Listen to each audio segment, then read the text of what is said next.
ಆದಿತ್ಯಧರ್ ನಿರ್ದೇಶನದ ಹಾಗೂ ಬರಹದ ದುರಂಧರ್ ಚಿತ್ರವು ಡಿಸೆಂಬರ್ 5ರಂದು ಭಾರತದಲ್ಲಿ ಬಿಡುಗಡೆಯಾದ ಬಳಿಕ ಗಡಿ ಆಚೆಗೂ ತೀವ್ರ ಚರ್ಚೆಗೆ ಕಾರಣವಾಗಿದೆ. ಹೈ ಆಕ್ಷನ್ ಥ್ರಿಲ್ಲರ್ ಆಗಿರುವ ಈ ಚಿತ್ರಕ್ಕೆ ಭಾರತದಲ್ಲಿ ಮಿಶ್ರ ಪ್ರತಿಕ್ರಿಯೆಗಳು ವ್ಯಕ್ತವಾಗ್ತಿದ್ರೆ, ಪಾಕಿಸ್ತಾನದಲ್ಲಿ ವಿಶೇಷವಾಗಿ ವಿಮರ್ಶಕರು ಮತ್ತು ಸಾಮಾಜಿಕ ಮಾಧ್ಯಮ ಬಳಕೆದಾರರಿಂದ ತೀವ್ರ ಟೀಕೆ ವ್ಯಕ್ತವಾಗ್ತಿದೆ. ರಣವೀರ್ ಸಿಂಗ್ ಪ್ರಮುಖ ಪಾತ್ರದಲ್ಲಿ ನಟಿಸಿರುವ ದುರಂಧರ್ ಚಿತ್ರವು ಕಂದಹಾರ್ ವಿಮಾನ ಅಪಹರಣ, 2001ರ ಸಂಸತ್ ದಾಳಿ ಹಾಗೂ ಮುಂಬೈ ದಾಳಿಗಳಂತಹ ಭೌಗೋಳಿಕ, ರಾಜಕೀಯ ಮತ್ತು ಭಯೋತ್ಪಾದಕ ಘಟನೆಗಳ ಹಿನ್ನೆಲೆಯಲ್ಲಿನ ರಹಸ್ಯ ಗುಪ್ತಚಾರ ಕಾರ್ಯಾಚರಣೆಗಳ ಕಥೆಯನ್ನ ಹೇಳ್ತದೆ. ಚಿತ್ರದ ಬಹುಪಾಲು ಕಥನವು ಕರಾಚಿಯ ಲಿಯಾರಿ ಪ್ರದೇಶದಲ್ಲಿ ನಡೆಯುತ್ತದೆ. ಲಿಯಾರಿ ಗ್ಯಾಂಗ್ ವಾರ್ಗಳು ಹಾಗೂ ಹಿಂಸಾತ್ಮಕ ಟರ್ಫ್ ಕದನಗಳ ಇತಿಹಾಸಕ್ಕೆ ಹೆಸರುವಾಸಿಯಾದ ಪ್ರದೇಶವಾಗಿದೆ. ಪ್ರಸಿದ್ಧ ಪಾಕಿಸ್ತಾನಿ ಚಲನಚಿತ್ರ ವಿಮರ್ಶಕ ಹಾಗೂ ಬರಹಗಾರ ಒಮ್ಮರ್ ಅಲವಿ ದುರಂಧರ್ ತಾಂತ್ರಿಕವಾಗಿ ಚೆನ್ನಾಗಿ ನಿರ್ಮಿಸಲಾದ ಚಿತ್ರವಾಗಿದ್ದು, ನಟನೆ ಕೂಡ ಉತ್ತಮವಾಗಿದೆ ಎಂದು ಒಪ್ಪಿಕೊಂಡಿದ್ದಾರೆ.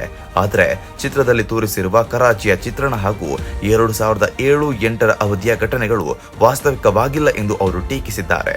ಈ ಚಿತ್ರ ಬೊಂಬಾಟಾಗಿ ನಿರ್ಮಿಸಲಾಗಿದೆ, ಆದರೆ ಕರಾಚಿ ಮತ್ತು ಆ ಕಾಲಘಟ್ಟದ ಕುರಿತು ಇದರಲ್ಲಿ ಅನೇಕ ವಾಸ್ತವಿಕ ತಪ್ಪುಗಳಿವೆ ಎಂದು ಅಲವಿ ಹೇಳಿದ್ದಾರೆ. ಇದಲ್ಲದೆ ಪಾಕಿಸ್ತಾನದ ಪ್ರಚಾರಾತ್ಮಕ ಅಥವಾ ದೇಶಭಕ್ತಿಯ ದಾಟಿಯ ಚಲನಚಿತ್ರಗಳನ್ನು ನಿರ್ಮಿಸುವುದು ದೊಡ್ಡ ಆರ್ಥಿಕ ಅಪಾಯ ಎಂದು ಅಲವಿ ಅಭಿಪ್ರಾಯ ವ್ಯಕ್ತಪಡಿಸಿದ್ದಾರೆ. ಹಿಂದೆ ಇಂತಹ ಚಲನಚಿತ್ರಗಳು ಗಲಾಟೆಗೆ ಕಾರಣವಾಗಿದ್ದವು.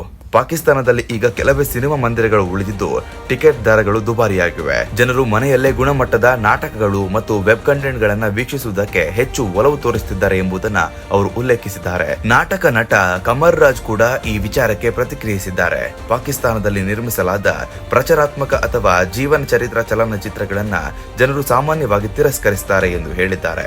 ಇಂತಹ ಚಿತ್ರಗಳು ಕಡಿಮೆ ಬಜೆಟ್ನಲ್ಲಿ ಹಾಗೂ ಕಳಪೆ ನಿರ್ಮಾಣದಿಂದ ಬಂದಿರೋದ್ರಿಂದ ಜನರು ಆಸಕ್ತಿ ಕಡಿಮೆಯಾಗಿದೆ ಎಂದು ಅವರು ಹೇಳಿದ್ದಾರೆ.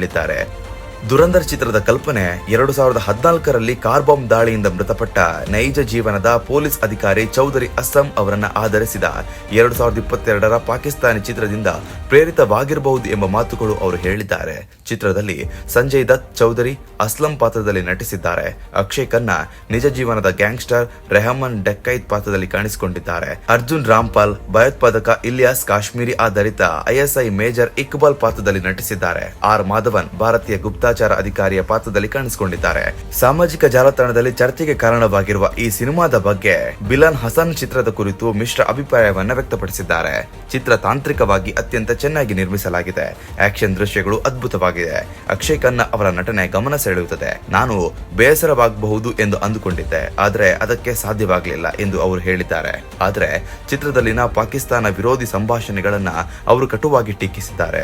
ಅದು ಪ್ರಚಾರವಲ್ಲದಿದ್ರೆ ಇನ್ನೇನು ಪ್ರಚಾರ ಎಂದು ಅವರು ಪ್ರಶ್ನಿಸಿದ್ದಾರೆ. ಲಿಯಾರಿಯಲ್ಲಿ ಬೆಳೆದ ಅನುಭವವನ್ನು ಹಂಚಿಕೊಂಡಿರುವ ಬಿಲಾಲ್ ಹಸನ್ ಚೌಧರಿ ಅಸ್ಲಂ ಅವರ ಮನೆ ತಮ್ಮ ಶಾಲೆಯ ಎದುರೇ ಇತ್ತು ಎಂದು ಹೇಳಿಕೊಂಡಿದ್ದಾರೆ. ಬಾಂಬ್ ದಾಳಿ ನಡೆದಾಗ ತಮ್ಮ ಶಾಲೆಯ ಕಿಟಕಿಗಳು ಒಡೆದ ಘಟನೆ ಇನ್ನು ನೆನಪಿನಲ್ಲಿ ಉಳಿದಿದೆ ಎಂದು ಅವರು ಹೇಳಿದ್ದಾರೆ. ಈ ಕತೆ ನನಗೆ ತುಂಬಾ ಹತ್ತಿರವಾದದ್ದು, ಆದ್ರೆ ನಾನು ನನ್ನದೇ ಕಥೆಯನ್ನ ಹೇಳುವುದಿಲ್ಲ.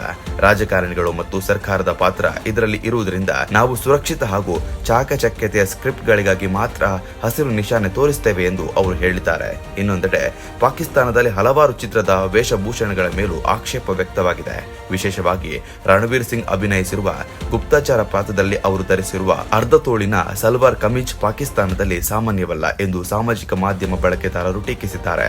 ಒಟ್ಟಾರೆ ದುರಂಧರ್ ಚಿತ್ರವು ತಾಂತ್ರಿಕವಾಗಿ ಶಕ್ತಿಶಾಲಿಯಾಗಿದ್ರು, ಕರಾಚಿ ಮತ್ತು ಪಾಕಿಸ್ತಾನವನ್ನ ಚಿತ್ರಿಸಿರುವ ರೀತಿಯ ಕಾರಣಕ್ಕೆ ಗಡಿಯಾಚೆಗೂ ತೀವ್ರ ವಿವಾದ ಮತ್ತು ಚರ್ಚೆಗೆ ಕಾರಣವಾಗಿದೆ.